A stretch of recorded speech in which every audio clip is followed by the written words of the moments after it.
सबको जय मसीह की। आज का हमारा विषय है मनुष्य के पुत्र का पुनरागमन।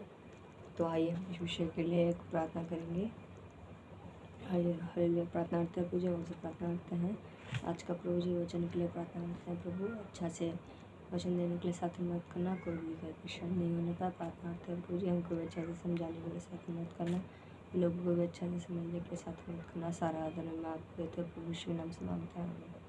तो आज का हमारा विषय ये है, पहले बता दिया था मैंने कि हमारा विषय है मनुष्य के पुत्र का पुनरागमन। तो आइए हम एक वचन देख लेते हैं, मत्ती 24 का 29 से। मत्ती चैप्टर 24 वर्स 29। उन दिनों के क्लेश के तुरंत बाद सूर्य अंधियारा हो जाएगा और चंद्रमा का प्रकाश जाता रहेगा और तारे आकाश से गिर पड़ेंगे और आकाश की शक्तियाँ हिलाई जाएंगी। तब मनुष्य के पुत्र का चिन्ह आकाश में दिखाई देगा और तब पृथ्वी के सब कुलों के लोग छाती पीटेंगे और मनुष्य के पुत्र को बड़ी सामर्थ और ऐश्वर्य के साथ आकाश के बादलों पर आते देखेंगे। तो हमने 29 और 30 अध्याय पद पढ़ा है।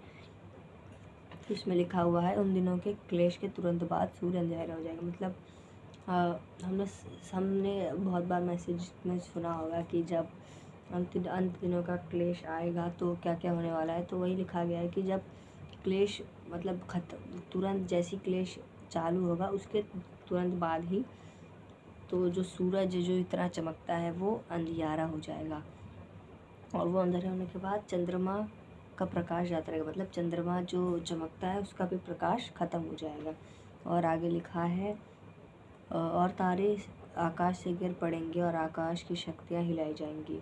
मतलब जो आकाश में हम आज तारे देखते हैं, जिसकी जो आकाश में तारे देखते हैं जो लोगों को बहुत अच्छे लगता है, वो भी आकाश की शक्तियों को हिला जाएंगे और वो गिर पड़ेंगे।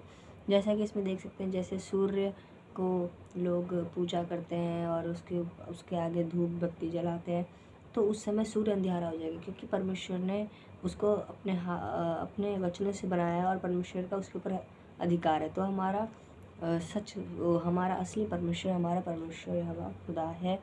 तो आगे इसमें लिखा है चंद्रमा का प्रकाश जाता रहेगा। मतलब हम जानते हैं जैसे रात में परमेश्वर ने उत्पत्ति के शुरुआत में सूरज को बनाया था दिन में प्रभुता करने के लिए और चंद्रमा को रात में। तो चंद्रमा भी रात में प्रभुता नहीं करेगा, क्योंकि उस समय परमेश्वर का क्रोध लोगों के ऊपर भड़क उठेगा और जो लोगों ने गलतियाँ किए हैं, पाप किए हैं, उनका प्रभु उस समय फल देंगे। और जिन्होंने परमेश्वर की उपस्थिति में प्रार्थना आराधना में मन लगाया और इस संसार की बुराई से दूर रहे हैं, उनका परमेश्वर फल देने के लिए वो समय आ जाएगा। तब मनुष्य के पुत्र का चिन्ह आकाश में दिखाई देगा और तब पृथ्वी के सब कुलों के लोग छाती पीटेंगे और मनुष्य के पुत्र को बड़ी सामर्थ और ऐश्वर्य के साथ आकाश के बादलों पर आते देखेंगे। तो लिखा है इसके आगे कि जब ये संकट क्लेश हो जाएंगे तब हमारा प्रभु यीशु मसीह आकाश के बादलों में हमको चिन्ह दिखाई देगा। तो जो मनुष्य है वो इन सभी सामर्थ और इन सभी चीज़ों को देखकर अपना छाती पीटेगा और वहाँ पे विलाप करेगा, क्योंकि वो ये उनके मन में आएगा कि हम उस परमेश्वर को प्रार्थना नहीं कर रहे थे, हम उस परमेश्वर की उपस्थिति में नहीं बैठ रहे थे जो हमारा असली परमेश्वर है। हम उस मनुष्य के बनाए हुए मूर्तों के सामने झुक रहे थे, जिसमें कोई जान नहीं है, जिसमें कोई पावर नहीं है। हम अपने परमेश्वर की उपस्थिति को हमने नहीं पहचाना।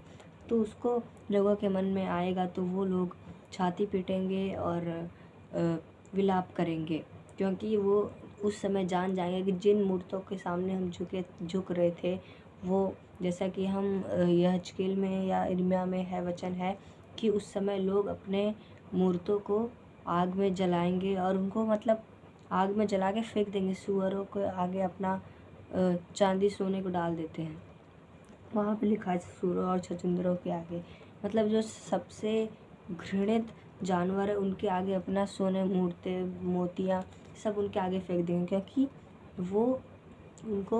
वो पता हो जाएगा कि उस समय जब संकट क्लेश के बाद कि हम जिसके सामने झुक रहे हैं वो हमारा परमेश्वर नहीं है।